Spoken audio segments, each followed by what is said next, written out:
Well, good evening, ladies and gentlemen. Welcome to Freedom Project Academy, where we're going to have an overview of my book, To the Victor Go the Myths and Monuments.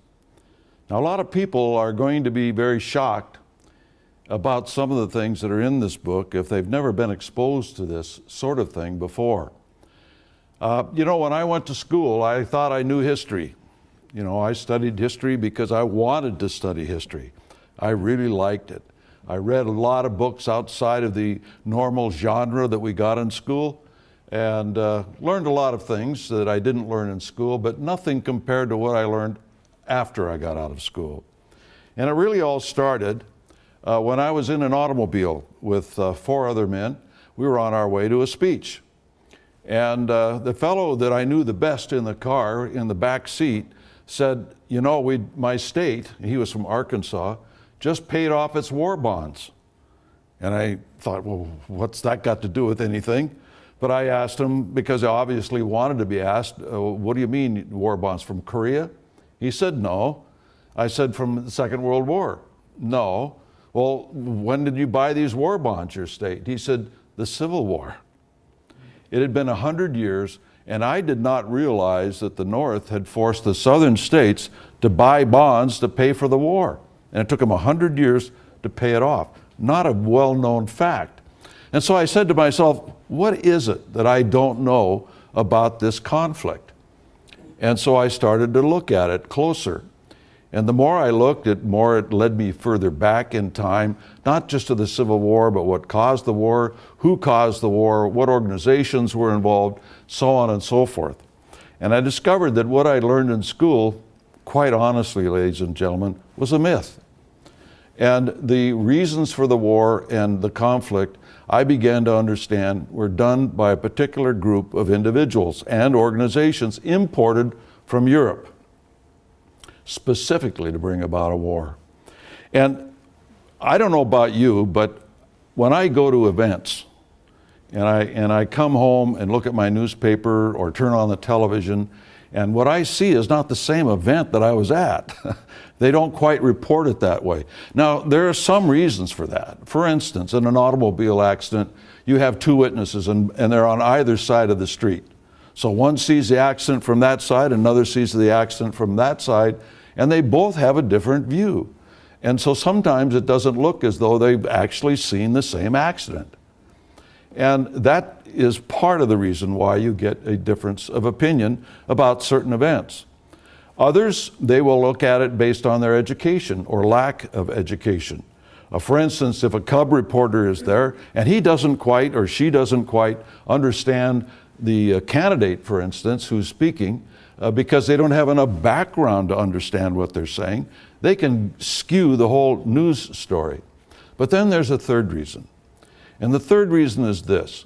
Some of them are deliberately skewing what happened, deliberately skewing what the candidate or the party or the organization stands for, said, so on and so forth. My experience, for instance, in infiltrating Marxist organizations when I was a very young man, showed me that on many occasions, these people infiltrate into the newspapers, into the TV studios. And I could give you names and so on and so forth. But just as a quick for instance, and you can look this up online when you get home, and I actually encourage everybody to get out pencil and paper and write some of this stuff down if you don't believe it. Or if I throw a name at you, you can go online and look it up. But I knew a young man, for instance, who was the leader in the 1960s of the Young Socialist Alliance, was a very militant organization that got people out into the streets that turned into riots in the city of Seattle.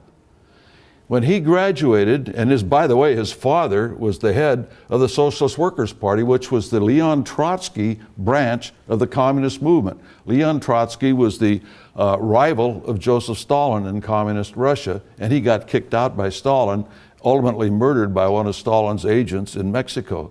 They formed the Socialist Workers' Party. This man's father was the head of the Washington State Socialist Workers' Party. When he graduated from the University of Washington, he went to work for the Seattle Post-Intelligencer as a reporter. And soon became the city editor. Now, do you think he might have been a little bit biased in his reporting and his editing? Of course. But that soon became too boring for him, apparently, because he went on to bigger things. And instead of in the streets or in the newspapers, he went on to become a leader in the environmental movement. The man's name is Mark Krasnowski. You can look him up online. I don't know how much of his early career it has, but if anybody's in doubt, I can show you press clippings and everything else. I can even show you his signature on papers saying that he was a member of the Socialist Workers' Party. So it's very interesting. So you have those three things that may happen, you see. It's also the same when it comes to history. There are those that look at it from a different angle, those that look at it based on their education, and there are those that actually do change history in the history books. They deliberately obfuscate and lie about what history really was. And so going back into history and starting to look and following all these rabbit holes and chasing the rabbits down them, I began to put a pattern together of early American history that I had never learned, nor had I found anyone else who had learned it. And that was the beginning of a 45-year time span of looking up facts and putting it into my book, To the Victor Go the Myths and Monuments. And today what we are witnessing is this, a growing distrust of the media.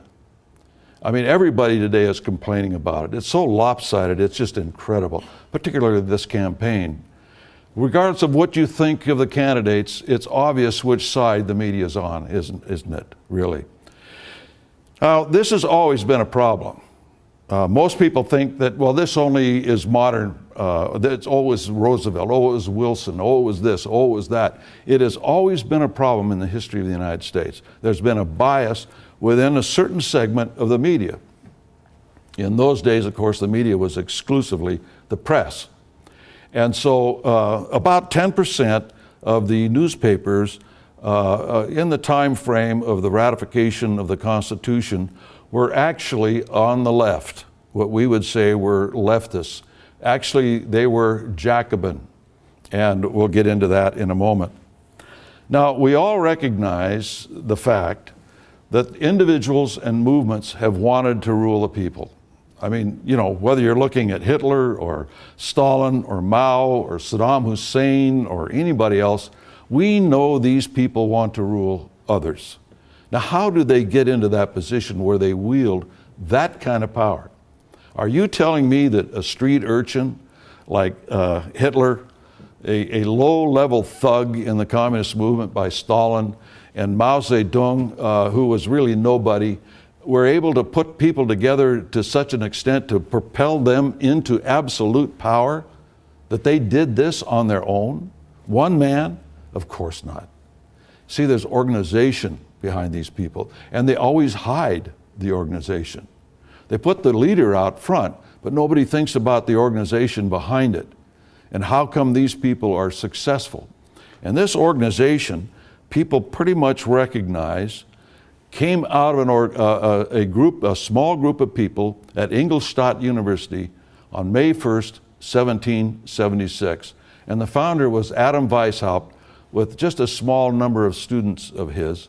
And from there, they propelled themselves into a level of influence. Now, one of the problems that we have when we're talking about the Illuminati is this. First of all, the Illuminati is a fact. This is undeniable. There's no one that contests that. What is contested is how much power did they have? How much influence did they have? How many members did they have? How well were they organized? And when did they go out of existence? You see, because every history book that you read tells you that the Illuminati went out of existence immediately after its being discovered by the government of Bavaria. And it was interesting, by the way they discovered the Illuminati. It was totally secret.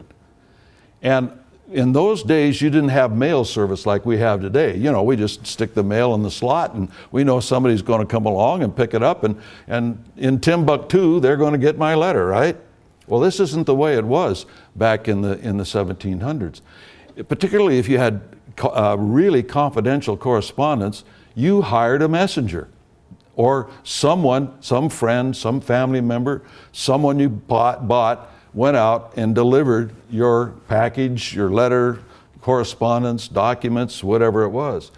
And they had this Illuminist carrying these documents between key leaders in the Illuminati. Guess what?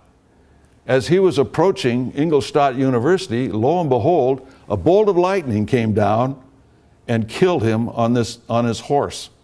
It was an act of God. And when the authorities got there and opened up the papers that he had on them, they said, wait a minute, what is this? These people are talking about taking over governments and killing people and developing poisons and all of that sort of thing. What is this all about? So they found some of the members because of these papers and started to interrogate them. And they discovered what the goals of the Illuminati were. And so before we get to the goals, let's talk about society in general. Because as a society exists, they form their own government, do they not? Every society forms its own government and maintains that government as they wish, based on their culture and religion and so on and so forth. In their geography, whatever, and all things that enter into that society, they form a government. We formed a government here with the 13 colonies, didn't we? Based on our culture, based on our religious background, etc. And that's the case it is all over the world, no matter whether it's a free government like ours or less free in most cases. And so society determines your form of government. Now, if you change that society, you automatically change the government within a certain amount of time. It just is an automatic result. That's why immigration, mass immigration called migration, anytime that's ever happened, there's no time in history when that didn't change the society and the government into which they migrated. No exceptions. That is one of the problems of what's going on in our country today, is they're changing our society. That will ultimately change our system of government. Can't be helped. And Karl Marx knew this. If you read the Communist Manifesto by Karl Marx and Friedrich Engels, they state in there that they want a social revolution. They don't say revolution. You know, we think that they want a revolution. They're going to go in the street and they're going to kill a few people and they're going to establish this new government. They know they can't establish a new government unless they change the society. Now, if they don't change the society enough, what do? They eliminate part of the society, like Cambodia. They took whole cities, literally cities, not little towns, not little villages, whole cities in Cambodia, and marched them out into the killing fields and slaughtered them all because they knew they couldn't change that society without eliminating enough people to do it. You see, they've estimated, for instance, and this is historical fact, that communists have said at least a third of the American people will have to be eliminated in order to make communism work in this country. To get rid of those people that will stand up, who are moral people and won't follow communist orders. Just that simple. But at any rate, getting back to the point, you've got to change society. Marx knew that if they didn't change society, then they could have a counter-revolution in that society, throw the rascals out, and shoot them maybe. I mean, that's what you used to do when you had civil wars and revolutions, right? You shot the loser. I mean, that's the way it was in those days. And so the goal of the Illuminati actually was to change society. Well, how did they propose to do that? So you see the aims of the Illuminati. Excuse me, the overthrow of all government, the destruction of religion. They wanted to get rid of anything that didn't hold allegiance to the state. So they didn't want people believing in God. Didn't matter what the religion was, by the way. They did not want to have the people adhere to a higher authority than the state itself. Get rid of all religion. Abolition of private property. In other words, private property, and this is not taught well in the schools today, is an essential ingredient of a free society. You being able to hang on to the fruits of your labor and not owning your own house or your own farm and so on and so forth. And the death of individualism and family. Again, they did not want to have anybody just doing what they darn well pleased. and defying the government. And they didn't want people to adhere to the family. The family is really the building block of society, isn't it? And you break up that society, that family, and you start breaking up society. The deification of sensuality. Do we see that in our country today? The deification of sensuality, whatever feels good, do it kind of a thing. The repudiation of marriage. They didn't even want people to be bonded in marriage. And the state control of children. That's why in all of those three cases, these three examples I showed you of Stalin and Hitler and Mao, you go into a classroom in those countries under those rulers, what did you see? You saw a picture of Hitler, Mao, or Stalin at the front of the class, didn't you? And they were required to stand up every day and sing praises to the leader. And that became the substitute for God. And we've seen videos. You can go on YouTube and see all sorts of videos of German kids singing the praises of Adolf Hitler, and so on and so forth. And in the end, the establishment of a world government to be ruled by the Illuminati at the top. And so these are their overall goals to change society, but you can boil them down to two. They have two goals that you should never lose sight of. One is the elimination of God. That is a paramount thing. And two, the building of what they call, and this is not a right-wing deal, they call it the New World Order, a one world government. And so these are the aims of the Illuminati. Now, some of the revolutionaries who were involved in the Illuminati in Europe became very influential on American society. And probably, maybe one of these people, maybe two, you've heard their names, but they are essential in the study of American history as to the influence they had on the fledgling United States. Filippo Buonarroti, who was a close personal friend of Weishaupt and tutored by Weishaupt. Krakus Beoff, you can trace Hitler and Stalin directly to this guy. Nazism and communism. Louis August Blanqui, the same thing. Giuseppe Mazzini, who was the leader of a wing of the conspiracy called the Carbonari. And Comte de Mirabeau, we'll talk a little bit more about him in a little while. He was a pornographer. He dealt in pornography in France. And then Nicolas Bonneville. Now, Nicolas Bonneville is very interesting. He started the Cercle Social, or social circle. And the social circle had a profound effect on the American people. Through the various individuals that they had run through their organization, they also formed other organizations. And he was so famous. He was probably the most important member of the Illuminati in France in his lifetime, and very instrumental in the French Revolution. A lot of people know that they are in the business of changing words. It's called semantics, and they will actually change words to confound and confuse the language and move it towards people thinking the way they want them to think. Let me give you an example in my lifetime. When I was a small boy, when you called somebody square, that was a compliment, because you were talking about the four squares of being a good person, responsibility and belief in God and all of that, the four square. That's what you were. You were a good guy. By the time I was an adult, a square had changed completely to an invective. He was a nerd, right? And so here, good guy, and within 15 years, the same word is bad guy. And that has changed a lot of words in our lifetime. Welfare, for instance, and all sorts of things. You can look in the Constitution. The meaning of the words has changed completely. And this has been by design. And Nicolas Bonneville in the Cercle Social started that process. Interesting thing about Nicolas Bonneville. Nicolas Bonneville, how many here have heard Bonneville Dam, Bonneville Salt Flats? All these things named Bonneville, it's named after his son.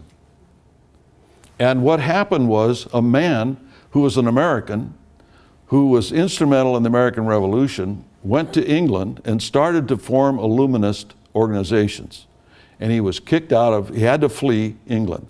He went into France. They made him, keep in mind, this guy is not a Frenchman, okay? He's not a French citizen. They named him a member of the French Revolutionary Assembly, representing the people. And he was a very close friend of Nikolai Bonneville, and he moved in with Nikolai Bonneville. He moved in and lived in his house for over 6 years.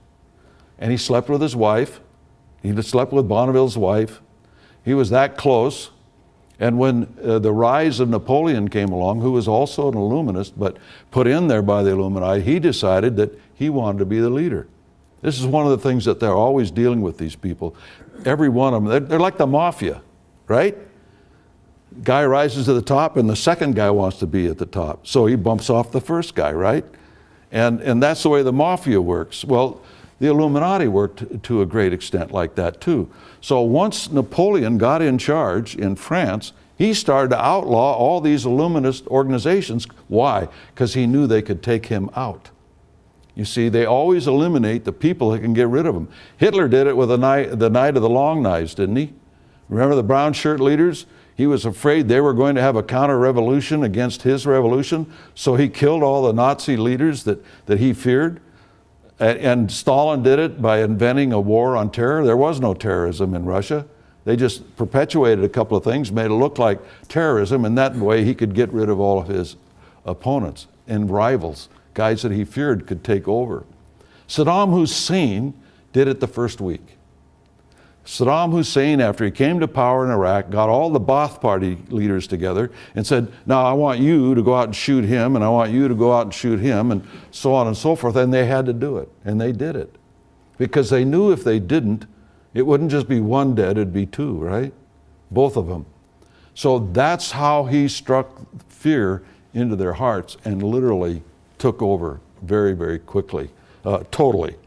But at any rate, this guy when Robespierre became the head of the French government, beheading all those people, you know, the Reign of Terror, he imprisoned this man, this American. No one ever knows how he escaped with his life, but he did. And he came back to America, and Bonneville asked him to take his wife and kids to America because he thought he was going to be arrested and killed by Napoleon. So this man brought these kids and the wife back, and he got the oldest son of Bonneville into West Point, and those are the landmarks that are named after Bonneville, Bonneville's son. The man, the American who did this, who was a member of the Illuminati, was a fellow that all of us know, Thomas Paine. Thomas Paine was a member of the Illuminati. Wrote a great thing called Common Sense. After that, you can throw the rest of it away. Most of Thomas Paine's writings after that are used as primers by the communist movement to take people who are basically American in their thinking into rationalism and away from God and building big government. Any rate. Now, the Jacobin movement was imported to America from France, revolutionary France. These Illuminist agents came to the United States trying to take over America during Washington and Adams administrations.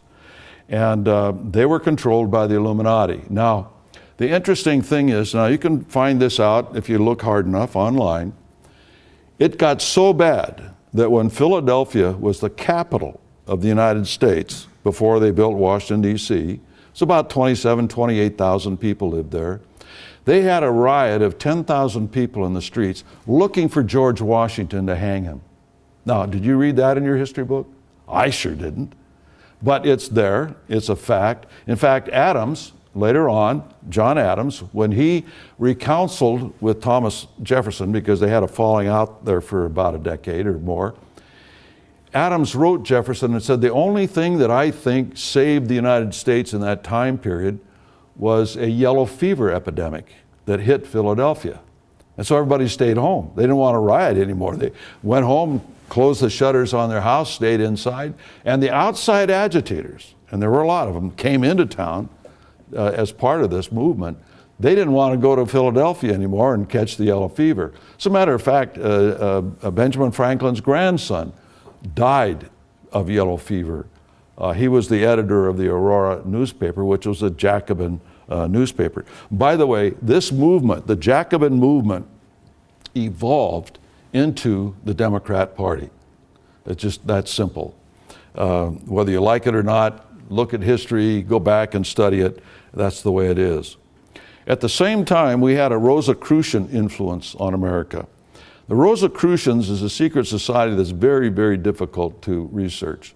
It is probably one of the most secretive of those that are known. And I've read all their books that I could get my hands on. And they always say the same things relative to who their leaders were down through the ages. For instance, they had a Council of Three. This is a worldwide Council of Three, mainly confined basically to Western Europe in all respects. And the leaders of the Council of Three, and wait for this one, Benjamin Franklin, George Clymer, and Thomas Paine. Now, Thomas Paine, when he left and came to the United States, he was replaced on the Council of Three by Lafayette, Marquis de Lafayette. Lafayette probably belonged to more secret societies and revolutionary organizations than perhaps Albert Pike, for those of you who know that name. It kind of went into a hiatus. These men all died and they kind of, disappeared, so to speak. And the second Council of Three was revived just before the Civil War. And the individuals who belonged on that was Paschal Beverly Randolph and General Ethan Hitchcock, who was at one time the commandant at West Point, George Lippard. And George Lippard was a young author, and he wrote a lot of books on history. And they were all fiction, but they were so popular and he wrote them so well that people actually took some of those fictional accounts and actually started putting them in history books, to where these history books were talking about this guy's fiction instead of the real thing. One of them is the Liberty Bell, for instance, that when they first rang the Liberty Bell, it cracked when they read the Constitution of the United States. No, that's not true at all. But at any rate, he died young, and he was replaced by an obscure attorney out in Springfield, Illinois, by the name of Abraham Lincoln. And so these were the Rosicrucian leaders who had, by the way, moved to the United States. You see, they moved out of Western Europe and moved the Rosicrucian headquarters to the United States. So all these individuals were Americans, you see. And that happened a lot. And by the way, you can look it up, and no historian debates this, that the Humanidad Lodge in Paris was a Rosicrucian lodge, and the leaders there included Franklin and Lafayette. No debate on that whatsoever by historians. Now, there was a tremendous amount of Illuminati influence through institutions on the government and in our society. For instance, I'm just going to cover a couple of them because there's so many and we haven't got the time.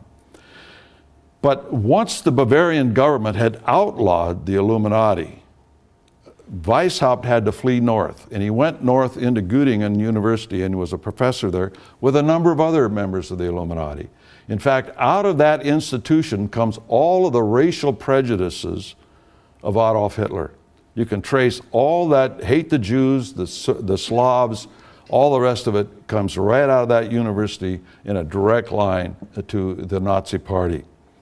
And out of that instruction there came individuals like George Bancroft. Now, George Bancroft, right after he got his doctorate there, founded Round Hill School, and it became a preparatory school for Harvard. Harvard actually financed it, but he put it together and he ran it. And he had like-minded individuals become part of the faculty of Round Hill School. He went on to become the Secretary of Navy.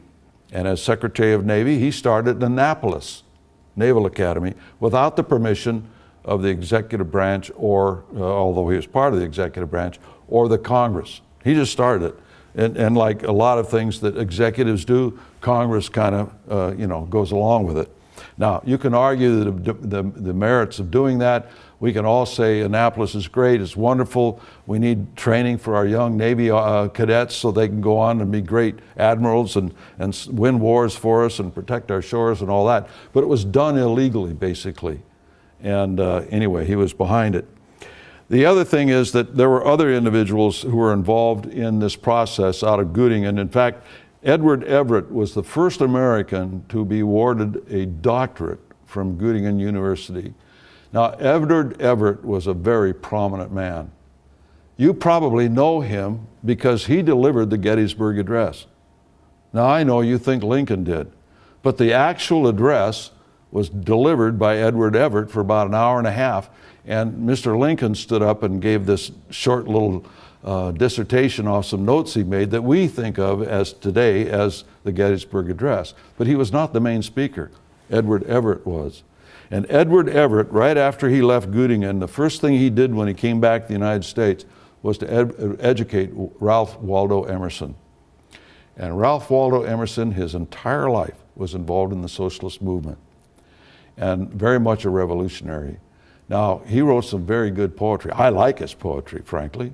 I've been to that bridge at Concord, where the shot that was heard around the world, where they actually stood up to the British Army from crossing that bridge. There's that Minuteman statue, and on that statue is that poem by Ralph Waldo Emerson that's so stirring regarding the individuals that stood up to the British at that time.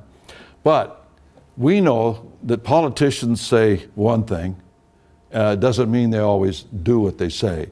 And that a lot was Emerson. Now, I was taught in school, he was a great poet and all that, Thoreau and these guys, they were great Americans and so on, but they were all socialists. At any rate, a couple of things happened in Europe when the Illuminati was discovered.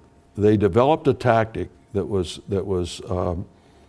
given to them by Weishaupt, that when they get discovered, they are to dive down and then come up into the surface again under a new name with different leaders, but it's actually still the same organization. And they've done this time after time after time. Most people don't even know that the name of the Illuminati wasn't their original name. It was the Perfectionablists. Hard to say.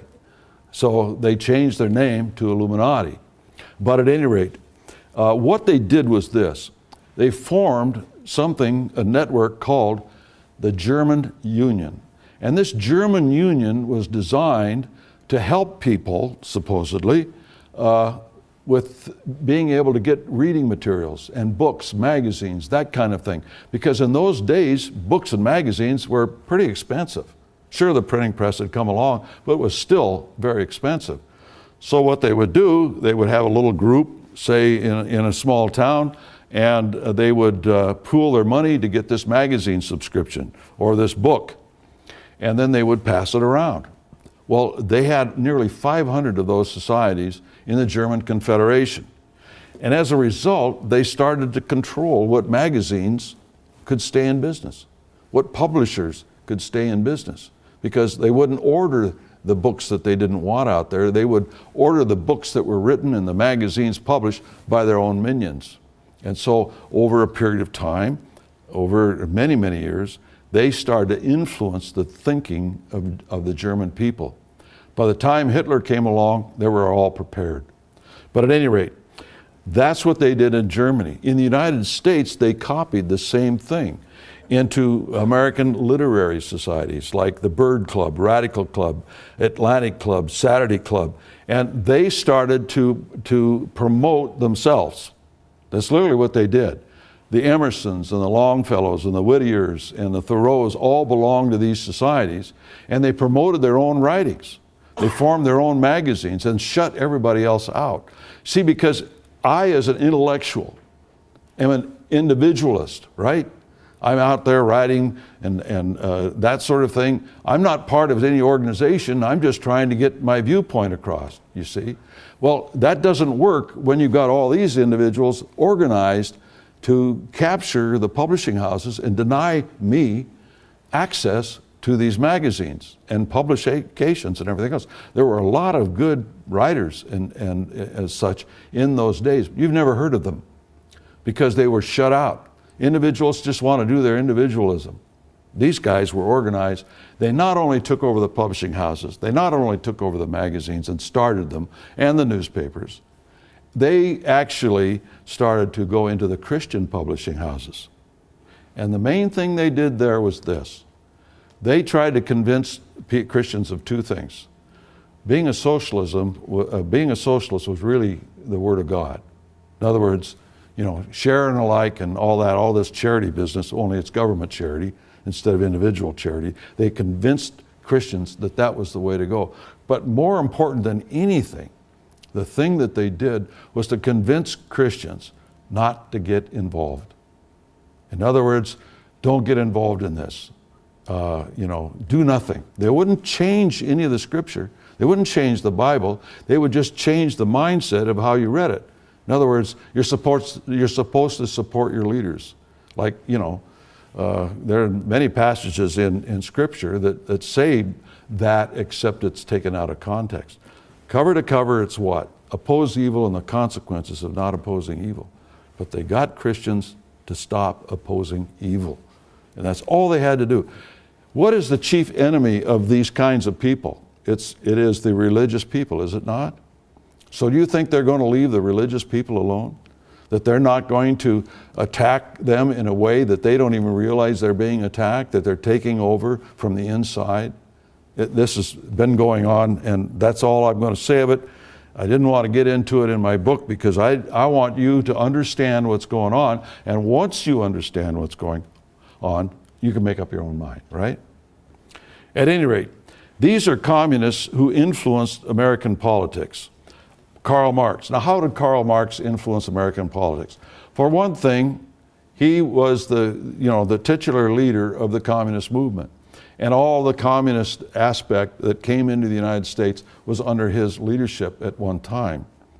For instance, Wendell Phillips, the famous abolitionist, a member of Congress, Senator Charles Sumner, who was the chairman of the Foreign Relations Committee of the Senate, and Horace Greeley were all members of the Communist First Internationale under Karl Marx. Karl Marx wrote 500 articles for Horace Greeley's newspaper, the New York Tribune, when it was the largest Sunday circulated newspaper in the United States. The communist movement helped build his circulation for his Sunday edition. Very influential. And Horace Greeley hired other communists from Europe to also write as regular columnists in the newspaper. Robert Dale Owen, who was the son of Robert Owen, Victoria Woodhull. Victoria Woodhull was the head of Section 12 of the Communist Internationale. She and her sister put together the first Wall Street Journal, the very first newspaper that was ever published to keep people abreast of what was going on Wall Street. And all the main brokerages advertised in her newspaper, and they all knew she was a communist.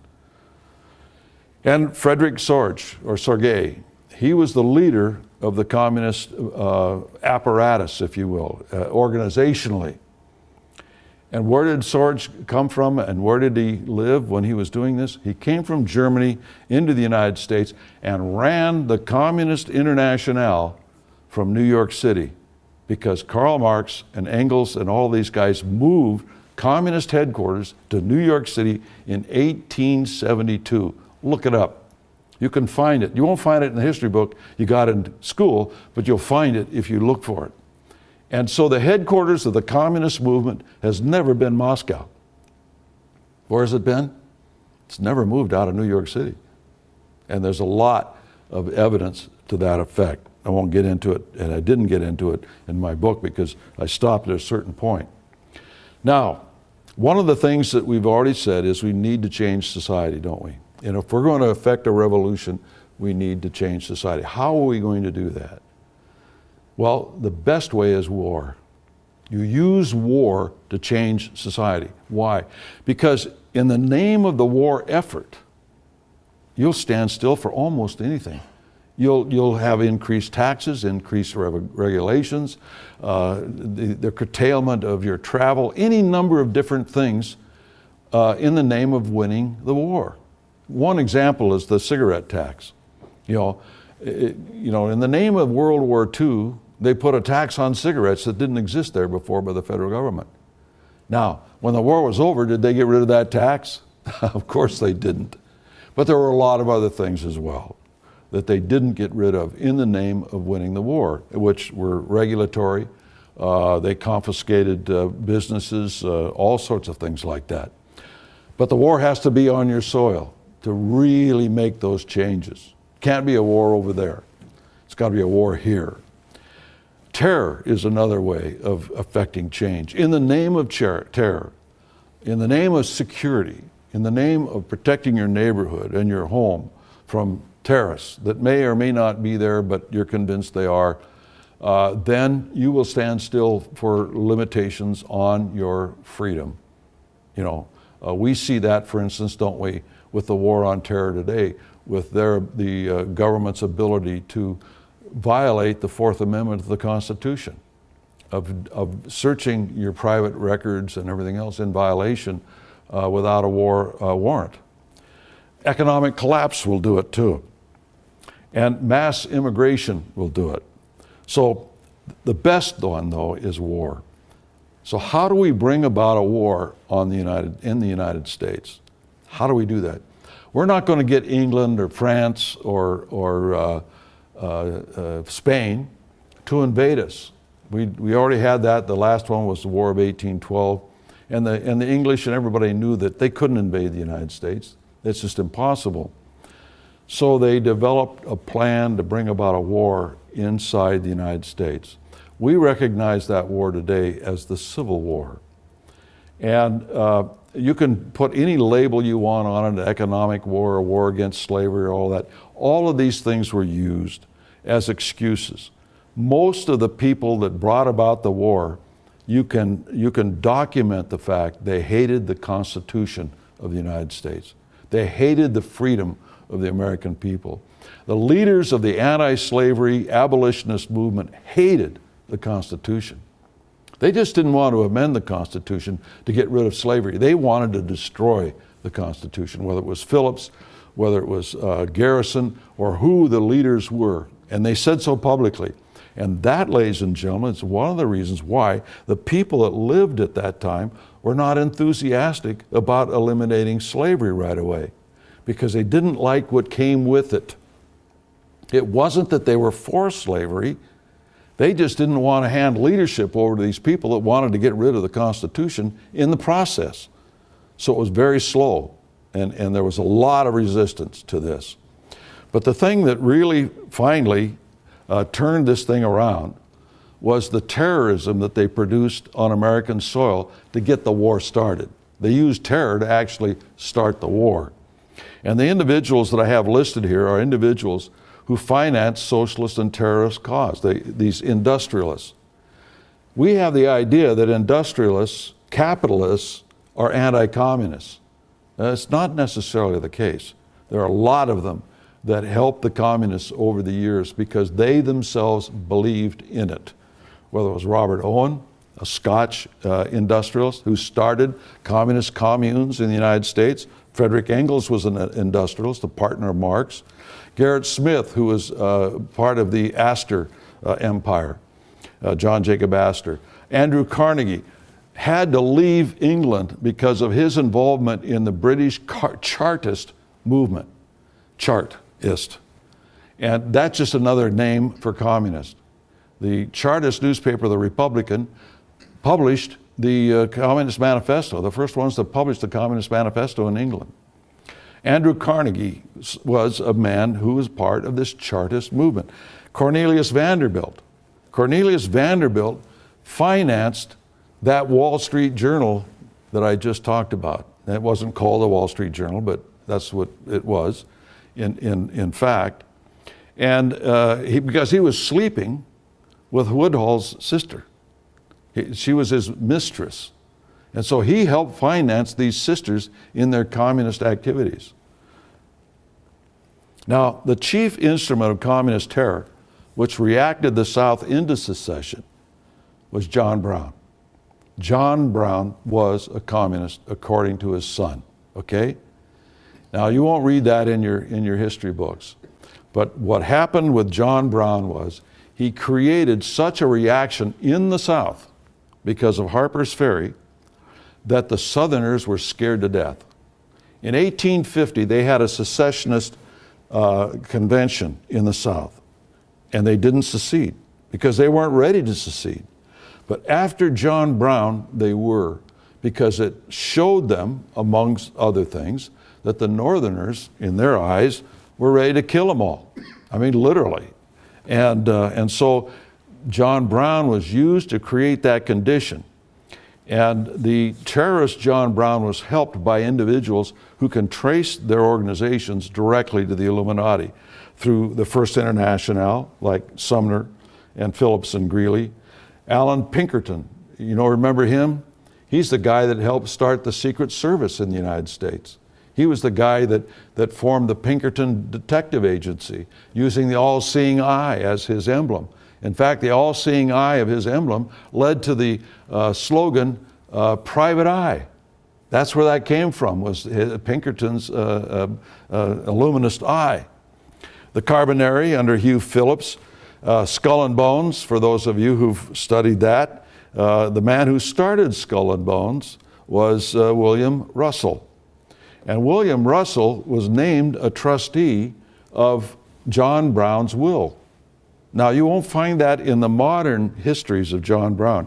You got to go back about 30 or 40 years to start picking up on the fact in these histories of John Brown that William Russell helped finance John Brown and was one of the trustees of his will. Because the thing is, too many people have studied Skull and Bones today, and so if they saw this name connected to John Brown, a lot of eyebrows would go up and say, wait a minute, what's going on here?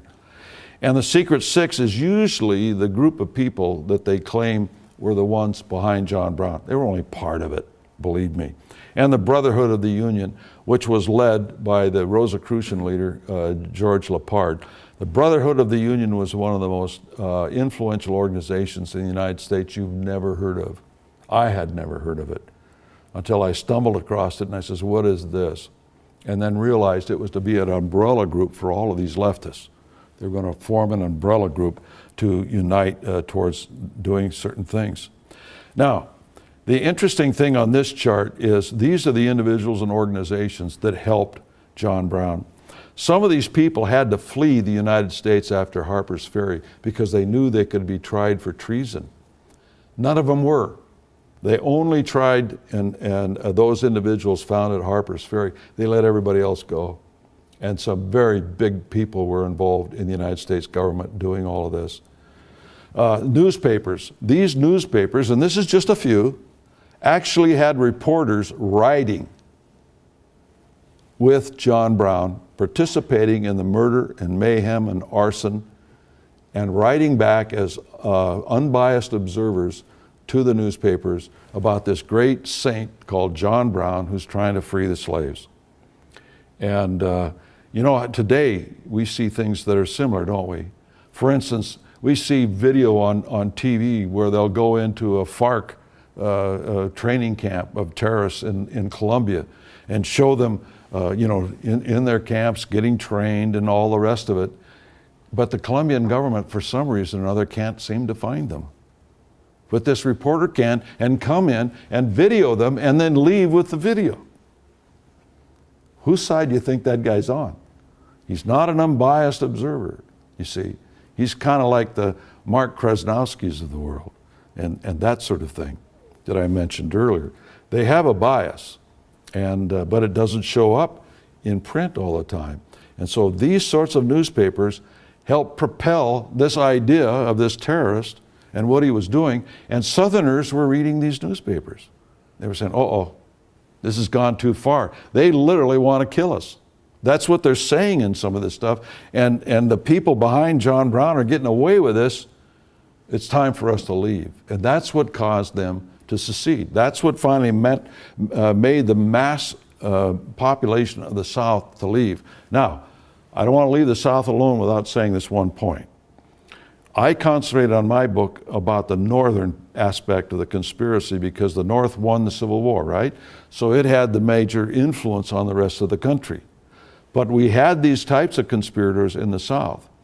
You'll see in my book very prominent individuals in the North and the South who called for the separation of the country into two parts. And as soon as it was separated, the agitators in the North became super patriots. We can't allow these people to leave. We've got to fight a war to keep them, keep the Union together and all that. And sometimes the speeches were made within 30 days of each other. It's incredible. In the South, it was a little bit different. They called for the separation, the secession, but as soon as the secession happened, they became obstructionists, preventing the South from winning the war within the Confederate government, within the state governments. For instance, Brown, who was the governor of Georgia when Sherman marched to the sea and on the way he burned Atlanta. Did you know he had 10,000 troops under his command and he dismissed them, told them to lay down their arms and go home before Sherman even marched into Georgia? After the war, Brown became one of the richest men in the South because he became an in-place carpetbagger. I mean, he started to take advantage of Reconstruction and buying up property, you know, cents on the dollar and everything else. The man was really bad. All that's in the book. And I've already mentioned this, we concentrate more on the conspiracy in the North simply because the North had more influence after the war going forward. Now, one of the things that happened in the war was a lot of the European communists came to the United States and became generals in the Union Army. For instance, Karl Wedemeyer was a personal friend of Karl Marx. Marx actually lived in his house for a time.